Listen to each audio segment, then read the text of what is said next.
আজকের এই ক্যান্ডেল অর্ডারগুলো যাচ্ছে ধানমন্ডি। আপু বেশ কিছুদিন আগেই সব কিছু ঠিকঠাক করে রেখেছিলেন। তারপর হঠাৎ একদিন বললেন যে আপু পার্সেলটা এখন পাঠিয়ে দেন। তো আমিও রেডি করে ফেললাম। ক্যান্ডেলগুলো এত পরিমাণে সুন্দর হয়েছিল, গোল্ড ডাস্ট করার পরে মনে হচ্ছিল সম্পূর্ণ লুকটাই পাল্টে গিয়েছিল। আর আমার কাছে তো খালি বারবার এগুলোর দিকে তাকিয়েই থাকতে মন চাচ্ছিল। তারপর বক্সটা রেডি করে আমি একটা একটা ক্যান্ডেল সেখানে ভিতরে ঢুকিয়ে সেট করে নিচ্ছিলাম। প্রথমে ঢুকিয়ে নিলাম লাভ শেপের যে ক্যান্ডেলগুলো আছে সেগুলো। ইয়েলো ক্যান্ডেলটিতে আমি সিলভার ডাস্ট করে নিয়েছিলাম, আর বাকি সবগুলোতেই গোল্ডেন কালার দিয়ে দিয়েছিলাম, কারণ সেগুলো হালকা কালার ছিল আর গোল্ডেনটাই সেটাতে বেশি ফুটছিল। এরপর প্যাকিং করছিলাম পিওনি ক্যান্ডেলগুলো।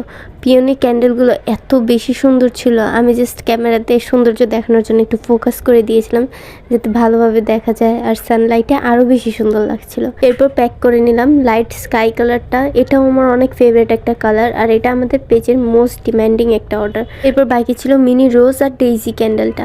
সেটা